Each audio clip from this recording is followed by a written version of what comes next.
check. Hey, all right, we're working. It didn't sound like it at first. That music was too loud. Anyways, good morning. I see that notifications haven't gone out, so there's that. But yeah, it's Wednesday. I know I went live yesterday, but that wasn't really a spot report. That was more or less hey, you need to get things in order. So, if you're in here, raise your hand. I don't think notifications are going out. There you go. Red Diesel, what's up? We're trying, right? We're trying.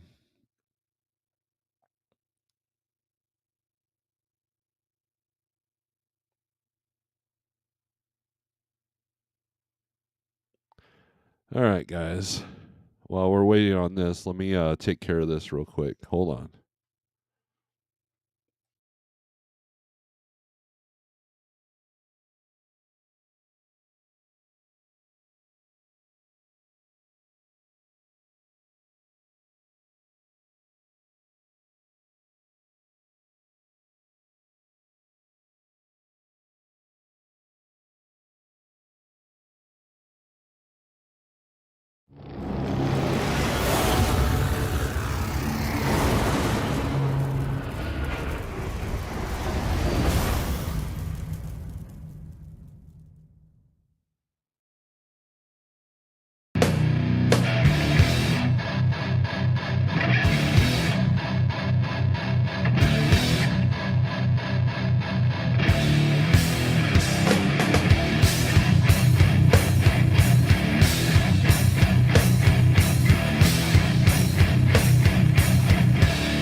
All right, we're back. Man, I'm an amateur. This is why I go back and I cut up these videos because, can't look like amateur hour on this YouTube's, right? So anyways, we're back. We're back. Let me get rid of this screen here. There. All right, we're here we are. Here we are. Okay. So, good morning. Good morning, everybody. I'm kind of scrambled this morning. We've only got 16 people in here, so that's fine. So only 16 of you know that I'm an amateur, or maybe that's why I only have 16 people in here. I know notifications took a minute, but they just finally came out. So if you're stopping in, thank you. Ready for your morning pep talk? I saw your comment. I'm it's interesting, Rat Man. It's interesting that some people see me as motivational and some people see me as a downer. Who's right? I'm just saying. Meanwhile, I do what I do. I will give you this, Rat Man. So before I was nicknamed Snorelord, my old nickname was Eeyore within my metal community. That was my nickname because I was very like, my house could be on fire. I'm like, oh, my house is on fire. you know, like the character Eeyore. In fact, that I believe that was my handle on Truckers Report. So if you go to truckersreport.com, is that even still a thing? Is that still exists? Let me look here.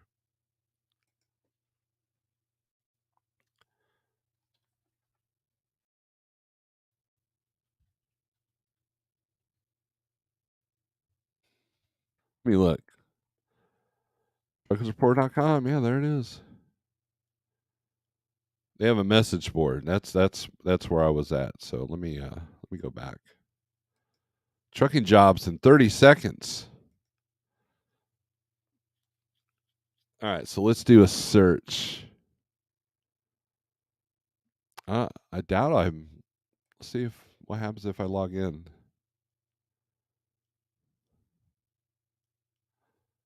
My username. Let's try Eeyore.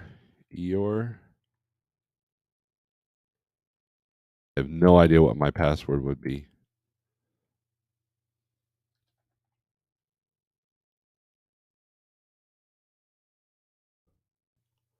Nope, incorrect password. Try again.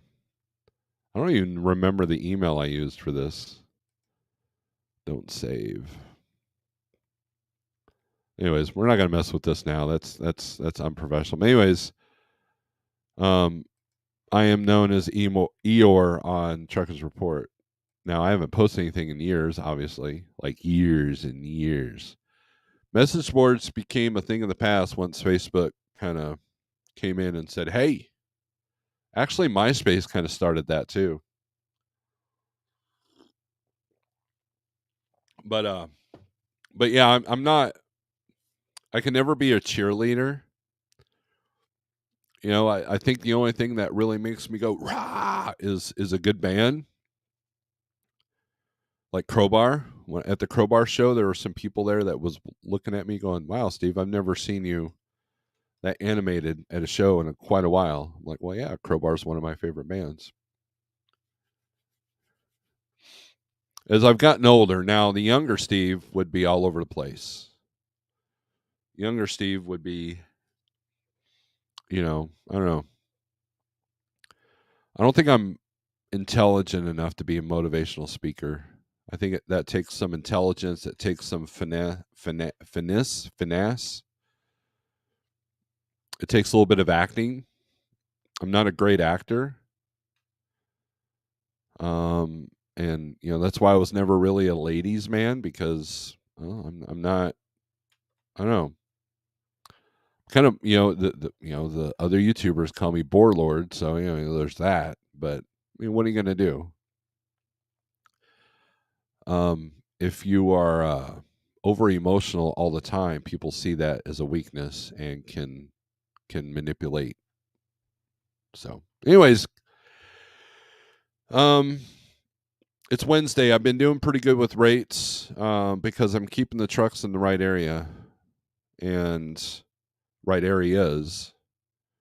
And next week is when I start doing some flatbed stuff, and that's going to be interesting because we have specific goals, and so um, that will be a learning experience, and I might throw that in some content because as I learn, I hope that other people can learn because that's what I do. I make mistakes, I screw things up, and then I go, "Hey, my wisdom comes from I did this once and that was a mistake. So, and unlike the first flatbed truck that I was dispatching, this one's going to be around a minute. So, he's 100% relying on me.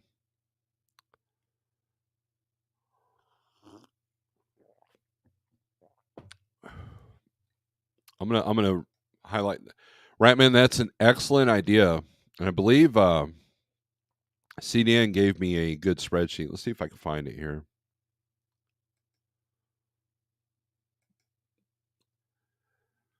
That's what I would like to do. Like for example, the call that I got the other night. He called me and he says, "Hey, I'm struggling here, and I have no idea why." And so we just went over his expenses, and then once he saw the numbers, he was like, "Wow, okay." And I would like to do that live, but see, I don't know if people would want to do that live. Um, but kind of a consultation call live because it. I think people are afraid of ridicule if they're you know doing if they think they're doing something wrong. Let's see if I can find this.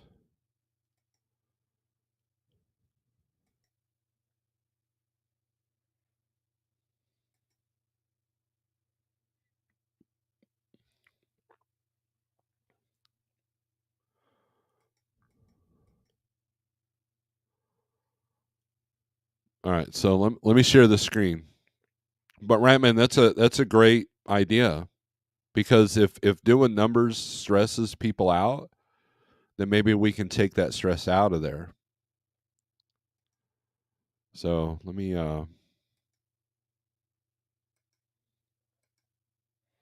So this is a spreadsheet that someone sent me.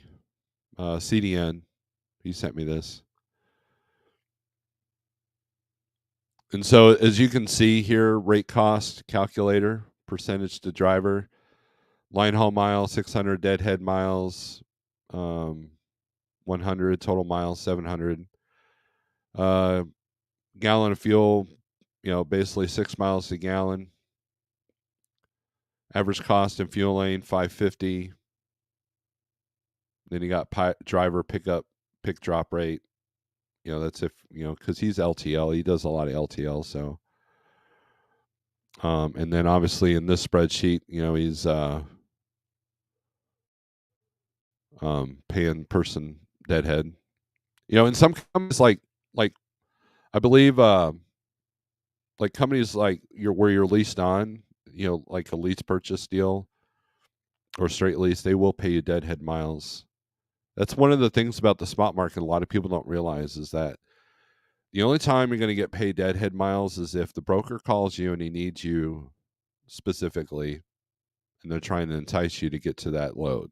And I've had that. I've had brokers say, "Hey, where's your truck at? I got loads coming out of such and such place." And I'm like, "Well, they're about 400 miles away." He goes, "If I gave you X amount for deadhead, would you do that?" And I would. And I have. But when you call just a cold call on a load and say, "Hey, I need to be at X amount," and then when you go, "Well, I'm deadheading 120 miles," they're like, "Well, that's not my problem. You called on this load. I did not call you." So you have to factor into that into your costs. And so the further away you are, from a certain load that you want, the lower that all mile rate goes down. So, anyways, in pretty basic math here, and this will calculate your profit.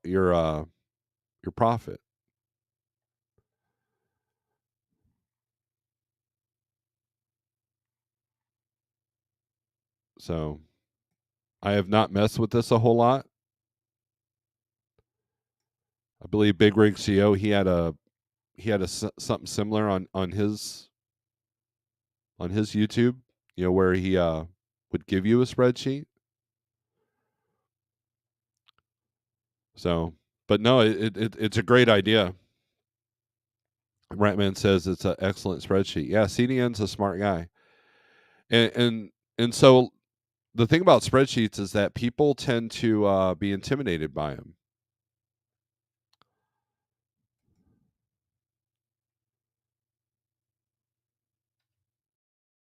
So,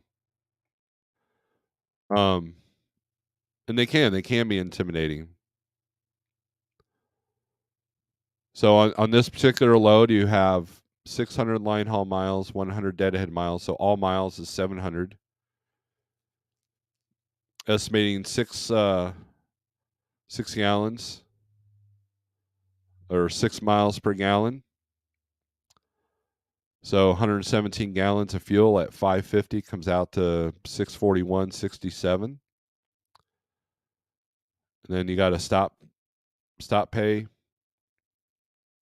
and then he's being paid $100 for deadhead, and then 1950 on loaded miles, 325 a mile. That's a good rate. And we're not going to hit any tolls. We can do other fees, and so the total is 2741. So rate per mile all miles is 294. So yeah, I mean I haven't really dove into this yet, but spreadsheets are a good thing. And that's the thing with the 123 load board is you can do that. So we've got a load, so we got a search here, Olive Branch to anywhere. So we'll do a search here, and so we'll pick a load. Here's Olive Branch to Nashville. Pepsi Logistics. And so let me move this over. No, that's the wrong one. Oops. Okay, I'm all jacked up here. Do. Let me unshare this real quick.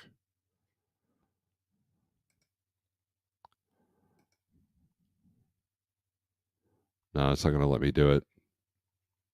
But we'll reshare the screen here.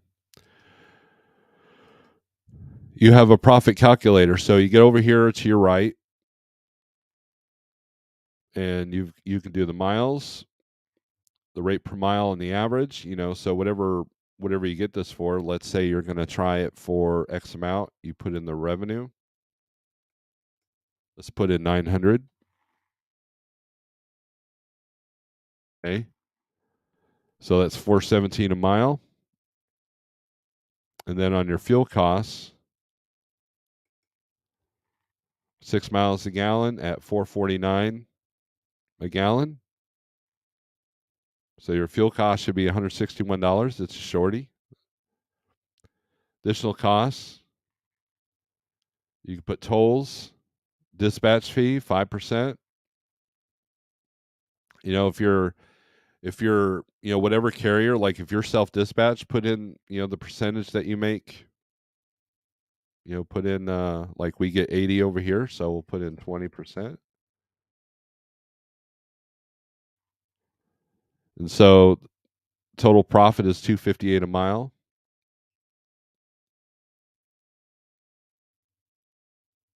Gives you everything you need, including possible backhauls. It gives you the broker all the information. They're pre-approved by Thunder Funding, and they also are a TM member. And there's your credit rating. Trans credit is 98, 30 days to pay. They're A, and they're 32 days to pay with Thunder Funding. And then of course you can map it out and all that. So I mean, these are the kind of tools that are good, right? And so if you're new to the spot market, you're in you want to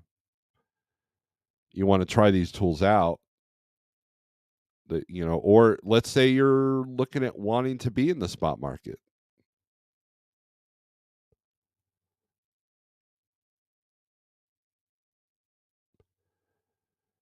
Now, one of the things that I'm seeing, here's a trend that I'm seeing. and this is a tall tale sign that it's a broker's market. And we'll get to the comments here in a second.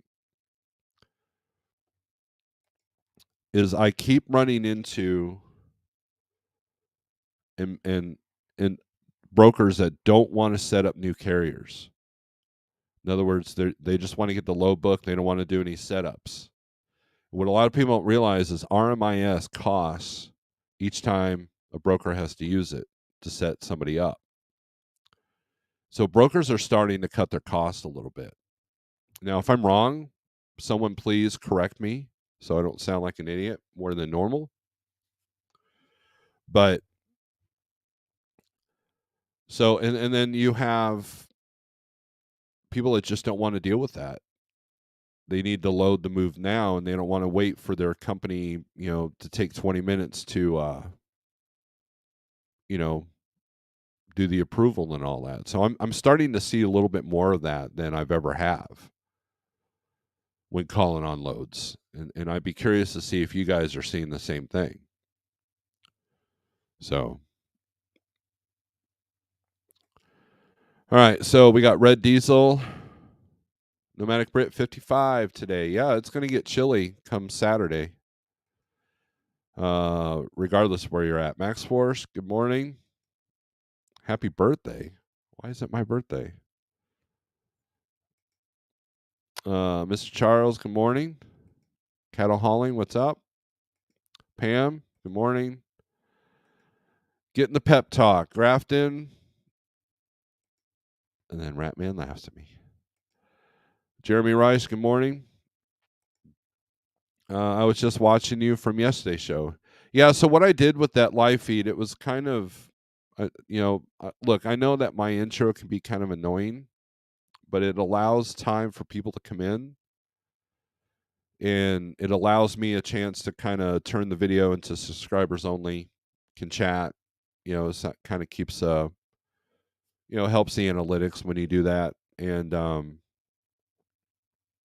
so and I make it a big screen so that way you can just fast forward past where you see the screen disappear, and then you could start the video from there. But what I ended up doing with Tuesday's feed was because that wasn't a spot report, that was just me talking, but I thought it was pretty important. So what I did is I cut up the fat in the beginning and then some at the end, added a couple of things, and then put that on the other channel. So Snorelord OG, if you want to see like yesterday's video without all the filler, and that's a habit I'm going to try to get into. Good morning, Steve. Greetings from South Dakota. It's really going to get chilly up there. Let's go flatbedding. Yep, that's going to be fun. CPAP, what's up? Good to see you. Shannon, good morning. Spot market is awesome. Is that sarcasm? Just woke up. Well, don't wake up too much. You don't want to be woke. Jose SST, what's up, Jose? Saving on fuel from not idling trucks since weather's cooler. That's the best part about this time of year, is you don't have to idle the truck. And I love this time of year. What I'll do is I'll put my APU on standby mode so I can use my CPAP. So if the voltage gets a little bit low, I can, it'll kick in, but I don't have to run it all night. Steve, I'm 55 today. Okay. I thought you were talking about temperature, Britt. I'm sorry. Everybody wish Nomadic Britt a happy birthday. Give us some cake. Give Nomadic Britt cake. If Nomadic Brick has super thanks engaged on his channel, give him a super thanks. That's a way you can super chat without a live feed. Good morning, Steve. The amount of spot market info you and other channels been putting out, nobody should fail. Well, here's what I've noticed, CDN.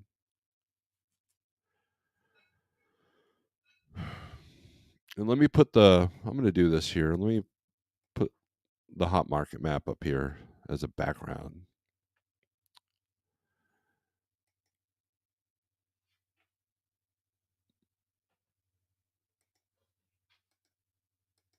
here's what I've noticed, CDN, is that there are people that will call me, and Jeff has experienced this as well, Jeffrey Light, over at Truckers Education Network. And we get these people that are like, oh man, Steve, I love watching your videos. Man, you say a lot of great things. Man, you're helping a lot of people out. You've helped me out. And then they ask me, hey, I'm struggling with something. Can you help me out here? I'm like, sure. And then I ask them if they've done this, this, and this, and this. And they're like, no. Well, I thought you watched my videos. I've talked about this over and over. And what I find is that, and Sage is kind of talking about this. It's harder to absorb information now because we're bombarded with, toxic TikToks and anger and misery and all these fake headline stories, and we're inundated with all this information. It's hard to absorb. You can literally show somebody on the screen the truth of something. It's there, it's physical evidence, and they still won't absorb it. They're like, well, you're crazy, that's a conspiracy theory. But no, there it is. It's right there. It's in front of your eyes. Open your eyes. And so listening and executing are two different things. Executing actions, action is a verb. Listening is a verb, right? There's a language lesson for the day. But and I'm happy to help. And I don't want people to think that they have to have their act together to, like, oh man, I'm afraid to call Steve because he's going to make fun of me because I did not do this or I did not do that before I called him. And I don't want anybody to ever feel like that, because I truly want to help. But the information is out there.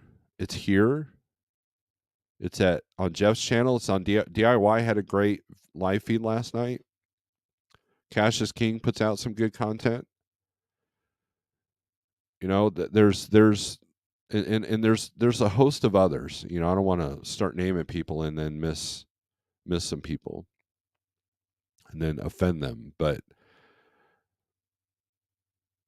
and it's hard to reach people outside of our circle. I mean, I usually have the same 30 to 60 people in my live feeds.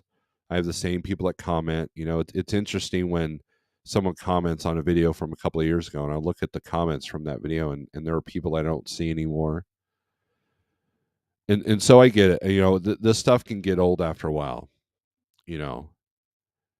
but it's amazing to me that, well, it's not, well, it's amazing, but it's not. It doesn't surprise me that I still get people that call me and they have no idea what their costs are. They have no idea what you know, what their contract states, at their carrier. Little things like that. And you have to be careful because, I was having a conversation with a friend of mine yesterday. He had called a mega carrier and he was doing the numbers that they were claiming, and he told the recruiter these numbers don't add up. And the recruiter was like, so it was very rude to this driver. And this driver wasn't being confrontational or nothing.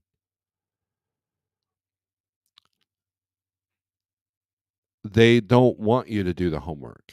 They don't want you to look at your costs, because if you do, you might freak out.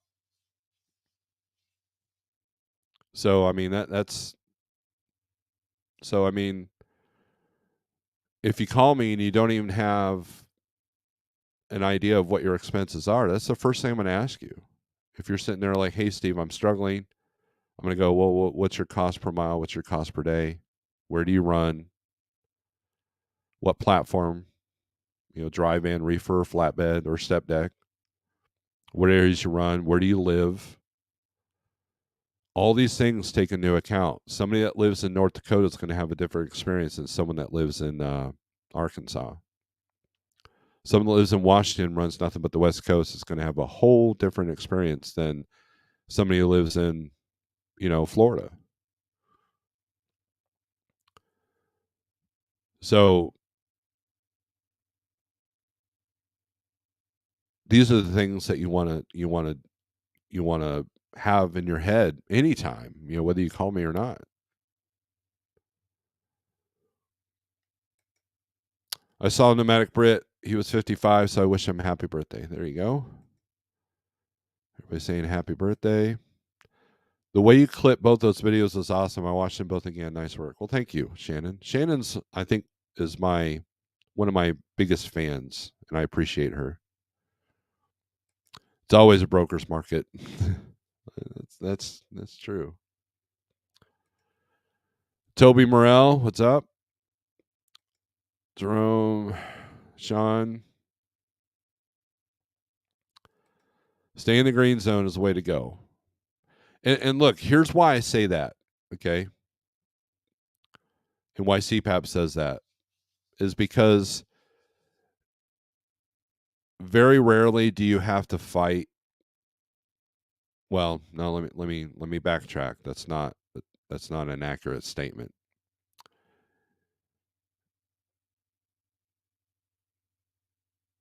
The better the area that you stay in, the more efficient you can be. I almost said easier, but that's not true. Efficient. So when I called on a load picking up in Wisconsin yesterday, I was looking for today, and I was doing this yesterday morning because we didn't know how the hours were going to play out. I looked at the load ratio map. I looked at this one, and then I also looked at DAT. And so when you look at DAT, Wisconsin is showing 622 in and 1207 out. Now yesterday it was about 800 going in and like 1500 going out. And so I called on a load. I wanted $2,000. The average was about 1890. And $2,000 was a fair rate, I called a major corporation broker that you don't get the same person every time you call, so that should, and they never really state the real city, so that should tell you who it was, or at least narrow it down. It's like, hey man, I'm calling on this load, what are the details? He goes, well, it's actually, there's that game. It was a load from Wisconsin to Joplin, Missouri. That's what they posted for, but it was actually going to Carthage. And I was like, well, I need to be around $2,000. We got, here's my MC number. Here we've got a good, history with you guys. And he's like, oh man, that's like way high for us. I'm like, well, how high is it? He goes, well, we need to be around 13. I'm like, 13, and that's where emotion, you have to kind of keep emotion in check. Okay. It's easy to go, well, that's, it's easy to go off on this person, but here's what I did. I said, well, 13. No, I said, I'll tell you what, the 30-day on this is 1890. I will give you a deal at 1850. He goes, hold on a minute.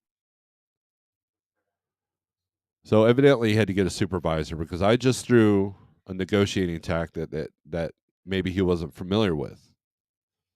And using the term, I'm giving you a deal, which I was. And he comes back. So this new guy comes back. He was like, hey, man, yeah, we're moving these all day long for 1,300. And it's like, well, DAT is showing that there's 1,500 loads coming out of Wisconsin today. and I'm sure that number will be same tomorrow. So I'm going to hold the line. So if anything changes, here's my number. I appreciate your time. Have a good day. They never did call me back, so obviously someone took it. And then I turned around and called my guy that I normally work with and got the same exact load that was actually going to Joplin for 1950. And the spot was between 17 and 2000 on the average. So the relationship came in, negotiating tactics came in. Now, had there only been 100 loads coming out of Wisconsin, I can either take what they were giving me or go up maybe to 1400 or deadhead out. And that's the difference of staying in a great market regardless of the rates, right? If there's volume, you're going to have an easier time holding the line. Now, if you find yourself sitting for a day and a half in a market that's got great volume, your price is too high.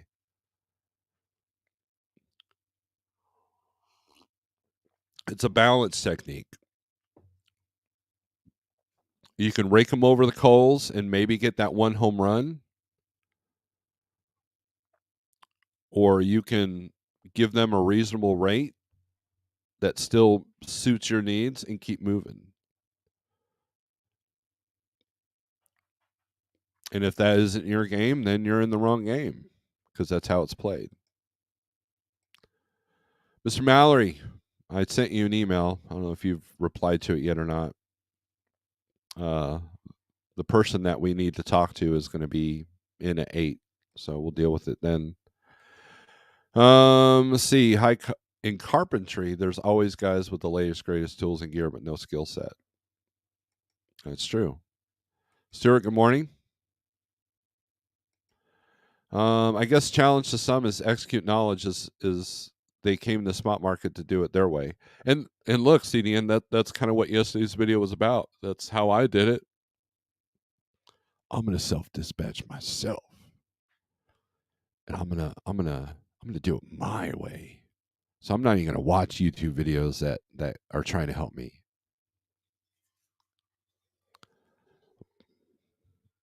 I got lucky. That didn't put me under. That mindset did not put me under. It almost did, but it didn't. It just made me stronger. Once I took once I, swallowed some crow and some humility, and I was like, okay, once I got knocked on my ass, then I could figure things out. Turned 59 yesterday myself, an old rookie. Man, all you old people, I swear. What's your opinion of Florida being in the green zone, Steve? Well, this is all trailer types. So when you do all, it's got 760 outbound, 692 interstate, and 2225 inbound. So the green is coming from the fact that it's got a lot of great intrastate. So that's why it's green. So let's do van.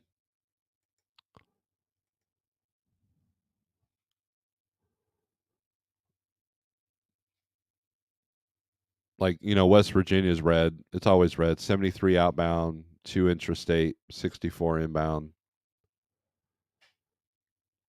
So, and look, when you look at DAT, look at Florida, 3,836 going in and 760 out. Now that's the hurricane right there. And so if 90% of the brokers post on DAT and only a small percentage of brokers post on 123, then what happens is that this is to the 123's low board. So if you run Florida a lot, this might be a better tool to kind of condense your search to deal with Florida. We have a driver here at Like Trucking that primarily runs Florida to Georgia and back. He's one of Jeff's top earners. So I don't know what the exact rates are, but we've this guy's this guy's a hustler, man. He runs. He's got like 5 kids at home, sole breadwinner. So he has mastered his craft primarily uh, with the click and goes too, just jumping up and down Florida. He doesn't care about deadhead. He doesn't care about that dollar mile freight coming out. He makes it work. He's very consistent. He primarily uses the 123 low board. So, that's the difference. Now truckers, not truck DAT has volume because it is the industry standard. But I have the cheaper version.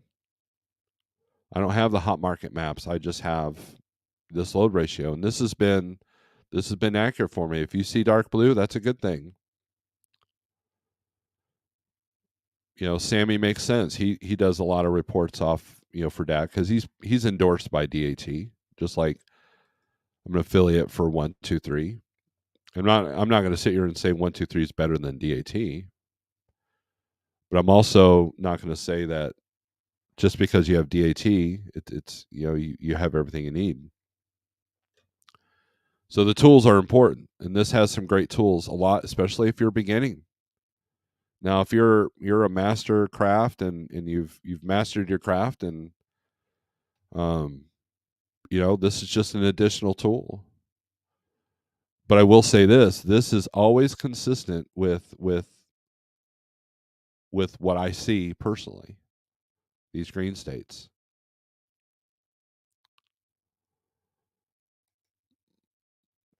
Ideally, looking at the 15.8 average should be last step. Look at it if city is a head haul or back haul, market plus miles, how much fuel plus def and tolls, number of days work on the load, create a rate, then compare.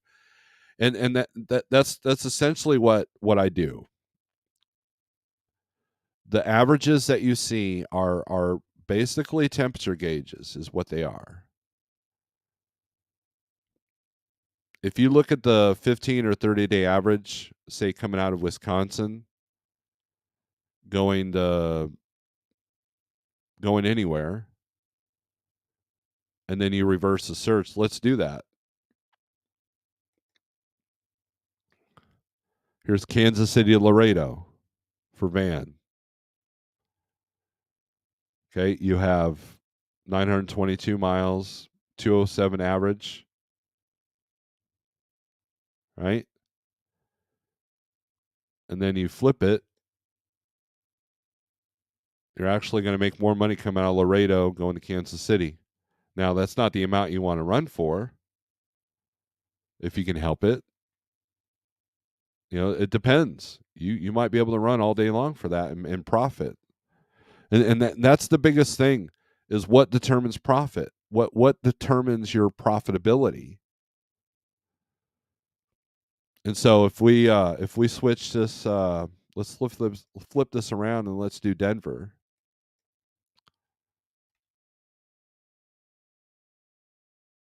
Okay.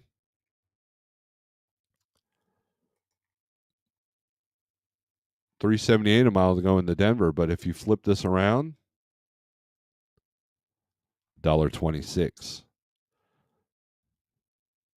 But if I do, let's flip this around. So let's do Milwaukee, Wisconsin.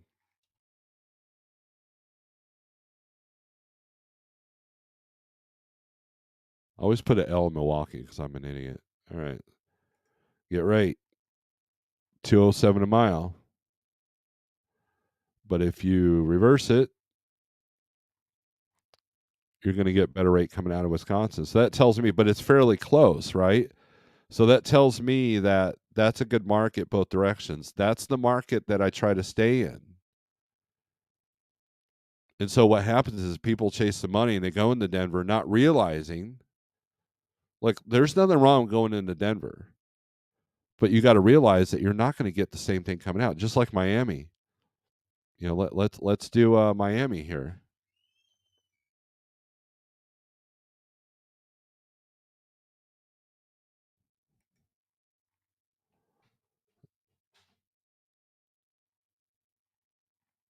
260 mile. I wouldn't do that load for 260 mile. I'd be way higher on that because why gee Steve, why would you be higher on that? Well, because when you reverse $2 a mile, that's actually not bad for coming out of Miami. So it's all relative, right? You have to put 2 loads together, you have to put 3 loads together. Just because you lose money on one load doesn't mean that you're done. I mean, that's part of business. Just like if you own the store, there might be one day where you barely pay the utilities, and the next day you're gangbusters. Doesn't mean you throw away, doesn't mean you throw away the whole thing.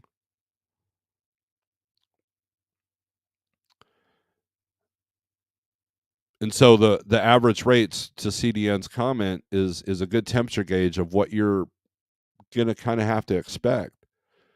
If you see like Texas, if there's like 1,000 loads coming out, but none of them are paying more than $2 a mile, then you better make your money going in if you decide to do that load going into Texas.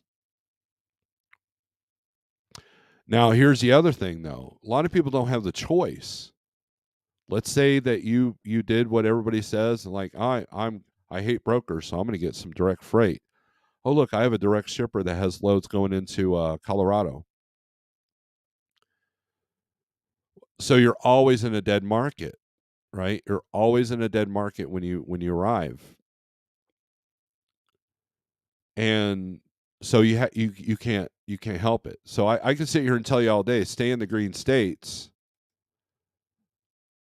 but maybe you don't have that choice because your dedicated accounts here in New Mexico. So hopefully when you negotiated that you took into account the market that you're going to have to utilize to get back to, say, Wisconsin. Now, where the real money comes in is if you can negotiate a direct freight for your backhaul. So you're never on the low board. That's the concept you want. Or ideally. So if you have a dedicated run that goes from Wisconsin to New Mexico, you need to really study this New Mexico market. As you can see, it's red. It's always, on DAT, it's definitely 133 in, 258. Actually, that's because of pumpkins. So, but usually that number is like half of this number. So if I had a dedicated account going to New Mexico, I would make sure I want a vented van so I can bring pumpkins out. So, but then let's say you don't find anything but you got to get back to Wisconsin. So now you have to deadhead. So that's where backhauls are tricky. And so if you find yourself in Denver, the ability, or Denver or New Mexico or any dead market, sometimes you don't have a choice. But if you're not running anything dedicated, then stay in the green states if you can. You may not live in a green state. Maybe you live in Montana. So your home time is going to be less than the guy that lives here in Missouri.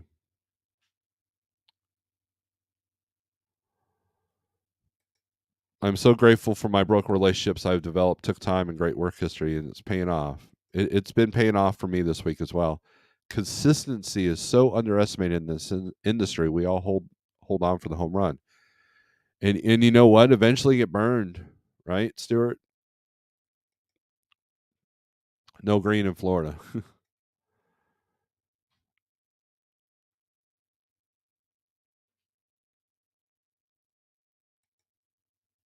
Thank you for making me feel young. LOL. Turn 38. You are young, Shanna. You are. You're very young.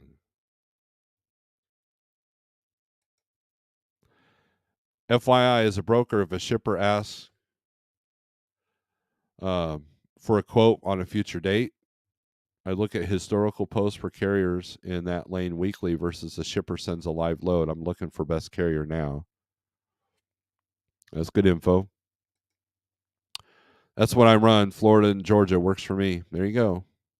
And so knowing the game that you're okay, so let's talk about that for a second, Jose. Knowing you so you know what you're in for. When you said, "Hey, you know what? I'm gonna run the spot market," and I live in Florida, so we got to make this work. You know the game. You know your expectations. You know what you can and can't do. You know what your limitations are, and you adapt and overcome. And then the minute you figure it out, and that's the thing with the spot market, the minute you figure it out, it's going to change on you. But one thing has been consistent in the spot market is always tougher to get out of Florida.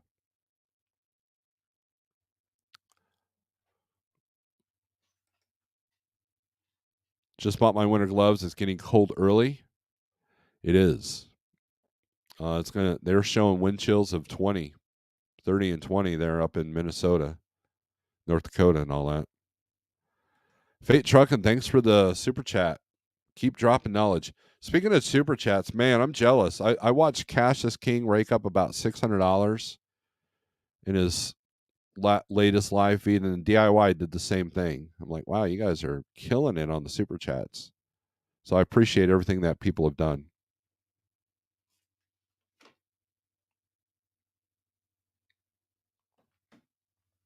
I really do.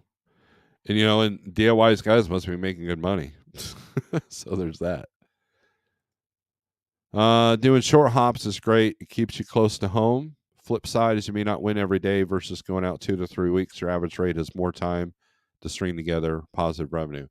And that's exactly what I deal with on a daily basis.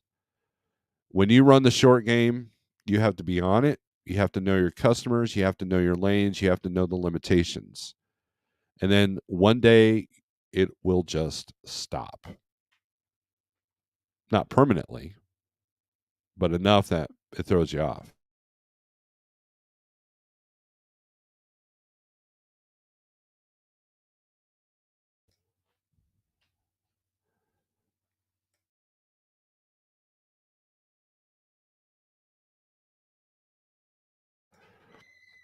I uploaded a short. I was telling the youngest, I was telling her that say hi to the possum because he just, once you open the cage up, he just sits there and flips you the bird, and he'll actually sleep in there for a minute, and then finally he'll leave. But like sometimes I'll make 1,100 a day doing 2 loads a day. I've done that with myself, and I've done that with one of my trucks, and then Thursday comes around, it's not there. It just stops. Then we end up losing a day. So at the end of the week, numbers aren't as good as you thought they were going to be. So it's got to be consistent. So if you're going to run short game only, it's got to be consistent. When Jeff was over at Schneider, he primarily ran Michigan, Indiana, Ohio. Sometimes he'd flirt with Illinois. And he was consistent with that because Schneider had the freight that was consistent in the area. And he definitely did the short haul approach. And it worked for him because Schneider had freight in that area. Whereas if you live in an area where that isn't possible, Schneider won't even bring you on.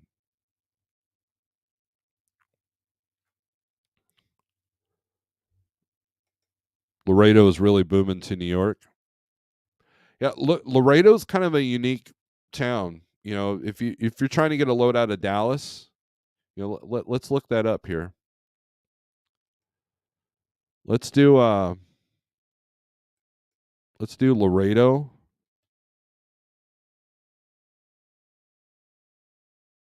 to St. Louis.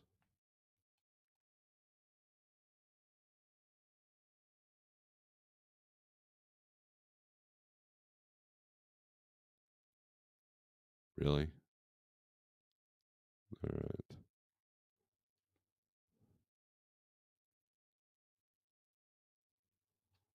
Screw it. We'll do Effingham.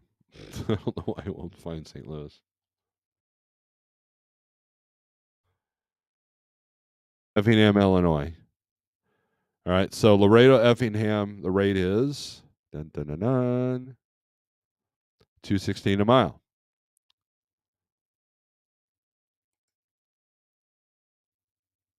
Now let's on the reverse, it's $1.88 to go out of Laredo, but usually, so let's do Dallas. Let's do hold on. Let's do Dallas to Effingham. So that was 216.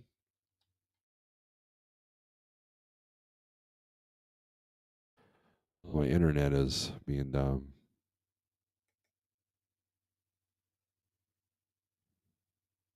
$1.65. So if you're going to go into Texas, coming out of Laredo is probably your best bet for a higher rate. One of the best loads I ever did, rate per mile, and it was light. Went up to Boise, was out of Laredo. It was like $3.80 a mile to go up to Laredo, or from Laredo to. And so what that enabled me to do, because Boise's kind of a dead spot, right? I deadheaded 300 miles to grab a load of chips, another light load that went down to Phoenix. Phoenix was a little bit better market that got me into Dallas, and then Dallas I can go anywhere I want. So at the end of the month, it was a really, or at the end of the week or 2 weeks, whatever time period it was a great all around, all rate mile, all rate, all mile rate. I can't talk. Sorry.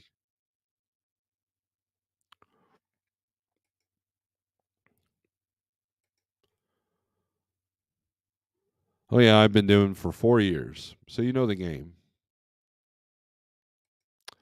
Keep business and personal debt low so you can wait for a home run sitting at the house. Then you don't have to worry so much about your backhaul home. Well, I mean that goes with anything. That's how you should run anyways. But sitting, I know I the sitting doesn't sit well with me, so I try not to go to an area where I know I'm going to be sitting. So you can afford the deadhead. Now the higher fuel makes it a little bit harder on that. Like you lease guys that are getting $1 a mile for your deadhead, at least that's paying for your fuel, and that's essentially what you're doing. So, look, there's 100 ways to do all this, and and everybody's different. Because the location you live at, all these different things are elements to this.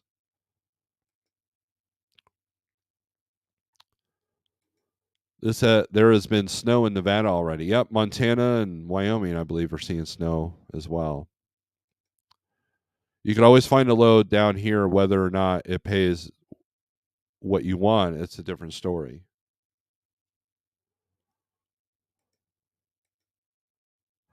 The game doing what I do, you can't go home all the time. I get loads to Lakeland, so I have a place to park before delivery, get the 10-hour break, and then go back to work the next day. And that's a big part of it. Living off of I-44, um, living off of I-44 is huge. It allows me to be home, and and essentially when I'm running, I run my truck like the company I worked for. You know, and so market conditions are pretty. They kind of determine how I run. If my short game is killing it, I'm just in these 4 states right here. But if it's not, then I make a better rate going back and forth like this. And other YouTubers have made fun of me that I do the same thing over and over and over. And then, depending on the market conditions, I might go down to here, knowing that I'm going to take a hit. And usually that hit goes from here to here or here to here, and then I'll go back up.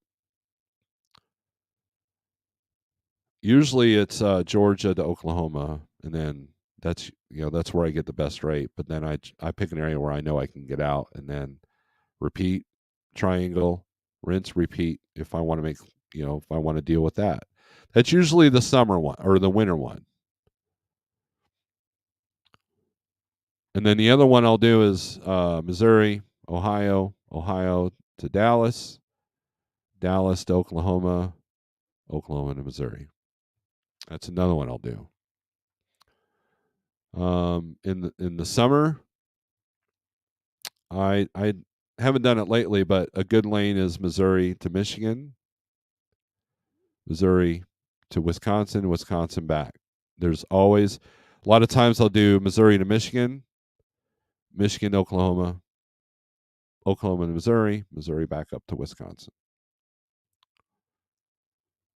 So I mean, and so in different times of the year works different than others. So Christmas season, I'm in and out of Neosho a lot. Wintertime, if I take a load to Georgia, well, guess what? It's going to be more of a struggle to get out because everybody else is doing that as well to avoid the snow and the cold. If it's like 20 below zero in this area right here, like that, I'll utilize the Texas market. I'll make that work. Because sitting there idling the truck so your stuff doesn't freeze, that costs money.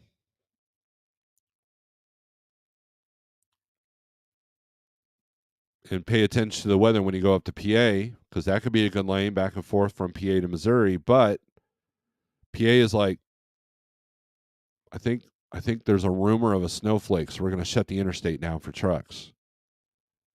So you have to be aware of that. And if you're on a Walmart or a Dollar General load and you miss your delivery because you have because of snow or weather, guess what? It might be a week before they can reschedule you. DIY, good morning. Good to see you, my friend.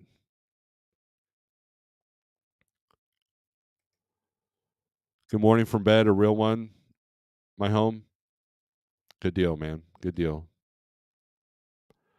Truckers Anonymous, what's up? Another benefit of staying in regular areas is you get a better pulse of what's happening at different shippers and your costs are more predictable. Absolutely. I think it's interesting that there'll be one broker that has the freight that I like doing, and then all of a sudden they don't. And then some other brokers got it. And I call them up and they're like about 10% less. And I'm like, oh, okay. So I'll move on to something else. And then eventually the broker that originally had it gets it back because they lose their capacity because no one's moving it for that. And that's the bad part about this purge cycle. Loads that I used to do for $1,000, there's somebody out there who's desperate who's doing it for $650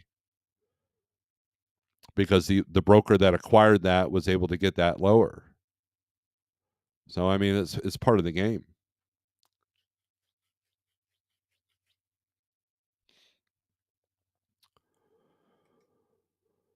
How many make a written budget each month with estimated revenue and expenses based on number of days you plan to run? Not many, CDN.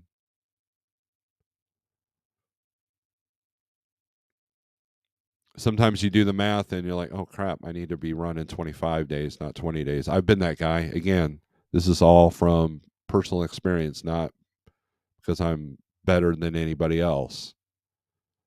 I'm not. You'd be amazed how much I'm not better than most people.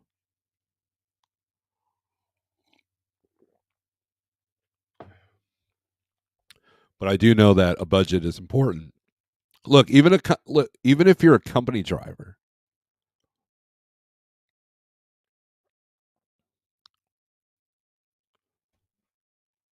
and let me give you an example of what I'm talking about.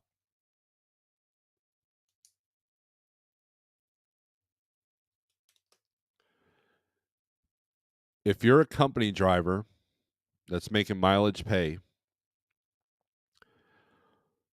what is the least amount of miles your household can survive on? In other words, so when you go to recruiting and you say, what's your average mileage that drivers are making? Not revenue, but miles. And they'll say, well, we're paying, let's say 50 cents a mile. Drivers are averaging about 2,500 miles a week. Okay. You're going to want to adjust your home bills and everything to 2,000 miles. You want it considerably less. And so you do your household budget based off of the lower range of your average miles. And then when you go above that, if you budget so that's what we did. We budgeted our house of me making 2,000 miles a week consistently. And so anytime the truck was down or something like that, and I was only getting 1,800, we were good, because what we would do is anything excess over the amount of what the house needed, we put in the bank.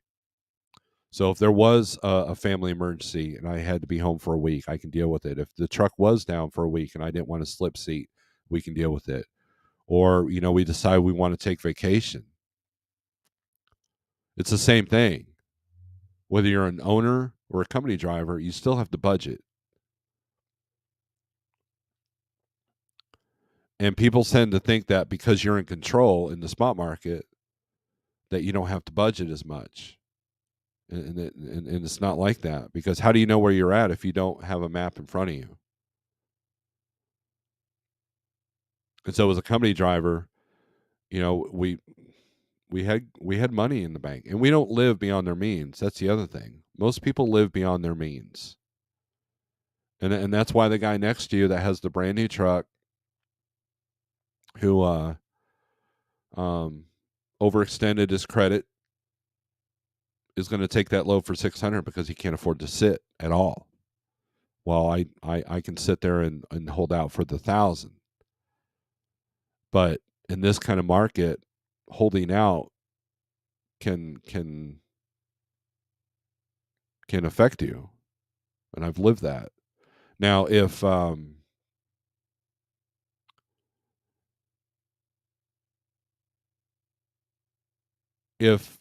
so, trying to think here, and it's tough. It's tough to think.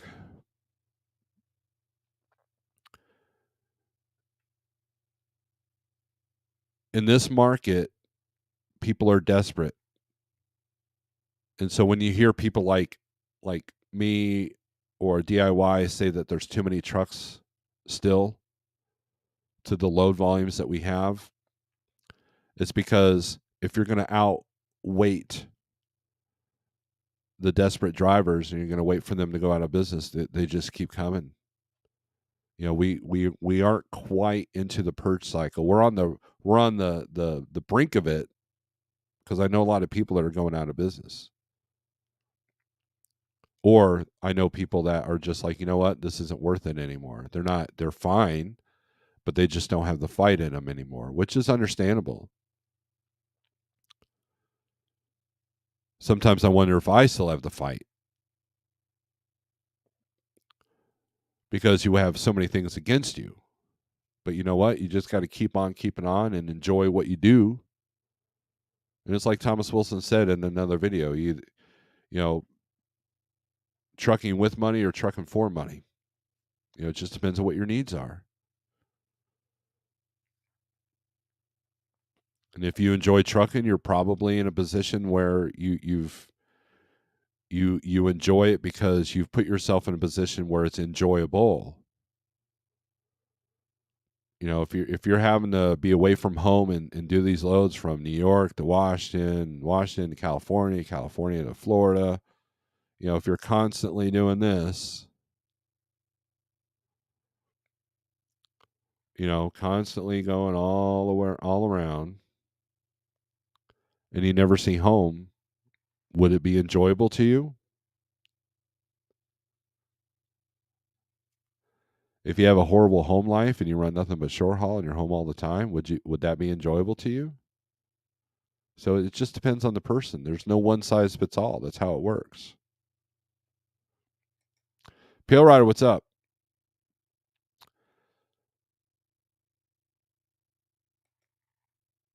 As an account manager, I had provide each month my predicted sales. I had an Excel spreadsheet listed my accounts. I would see the ads that month versus current store inventory, and plan goal/account equals goals. Excellent words, my friend. Well, living down here, freight volume movement is the key to profits that you will see at the end of the year by keeping the overhead costs down also. Yeah, if you have $15,000 a month of expenses and you live in Florida, you're not going home very often. So if you live in Florida, you want that down to like considerably. Whereas if you live in Wisconsin, you don't want to be at 15,000, but you can probably, you know, afford a little bit more.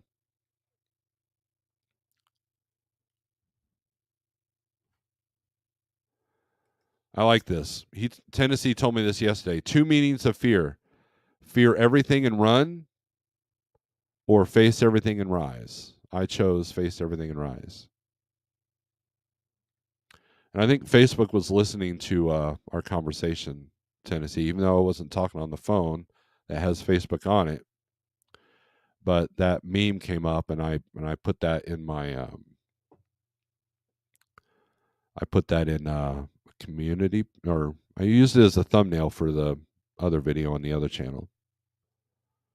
So, but anyways, guys, I hope this helps. I don't know if it does or not. People say it does. I don't know.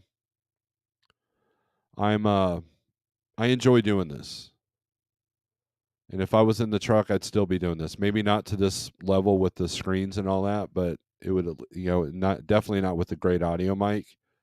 But if you go back to my old videos, I went live a lot from the truck when I was sitting at a dock, because I primarily ran short haul for the last 2 years, and when you do that, you're in the dock a lot. You're not showing windshield time, and I enjoy that. I enjoy windshield time at times, but so I try to find the balance, and if your costs are too high, it's harder to find balance. If your needs are too high, it's hard to find balance. If your needs at home are too high, and you have trouble running a business, that creates imbalance. It's all about balance, people. Balance is a verb.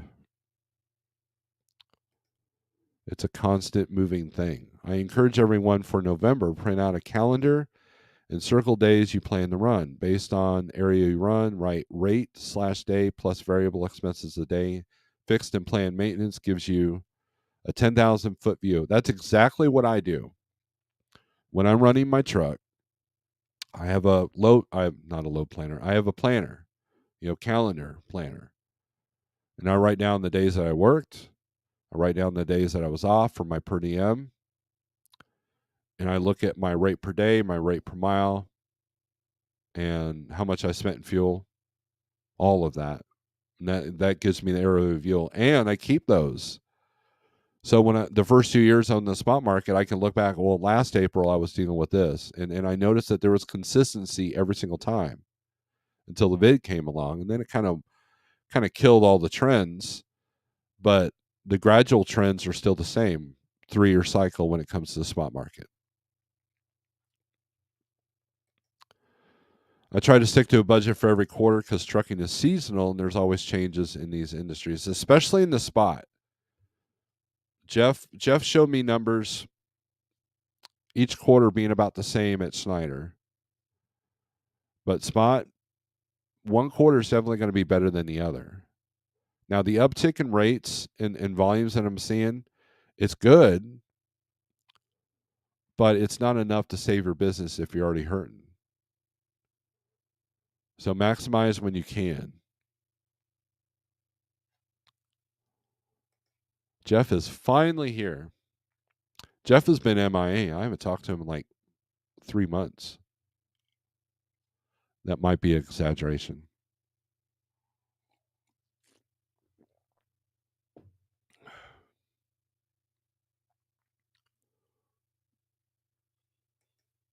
I look forward to the morning coffee show every day. Keep at it.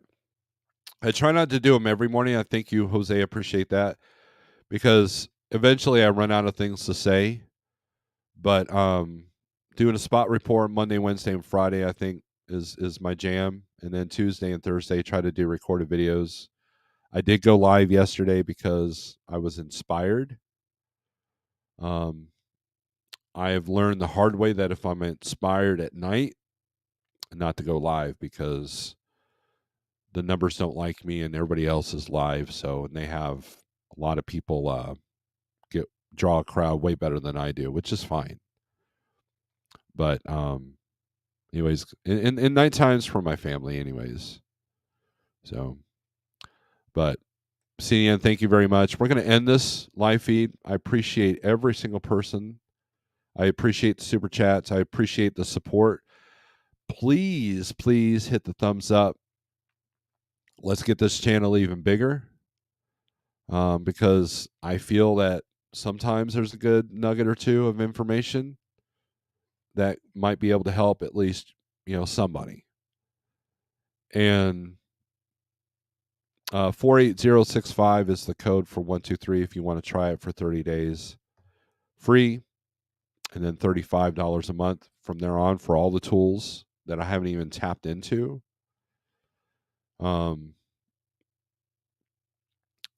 And please subscribe to the Snorelord OG channel. I will comment in the comments here.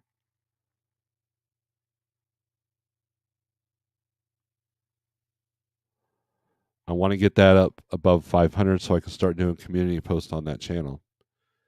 And enjoy the short I did. I don't know what's up with YouTube Shorts. They keep pushing them in the email. They say you need to, this will help build your channel. But then I do one, and no one gets notified for 4 or 5 days. And everybody I've talked to that has said it's been kind of a flop for them. I don't know. Maybe I'm talking to the wrong people. I felt like it was a hit. I was hit in the back of my head with yesterday's show in a good way. Well,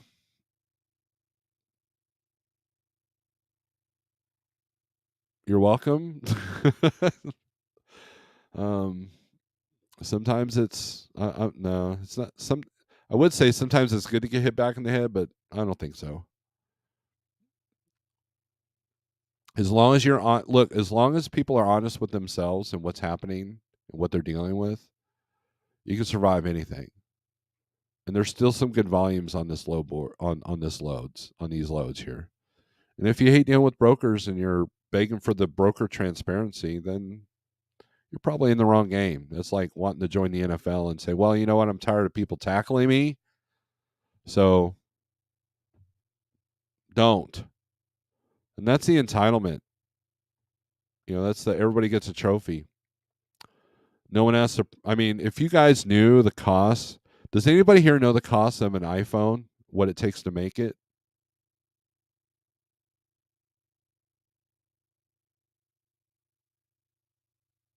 Does anybody know the cost of an iPhone? If you did, I bet you wouldn't want to pay $800 for it.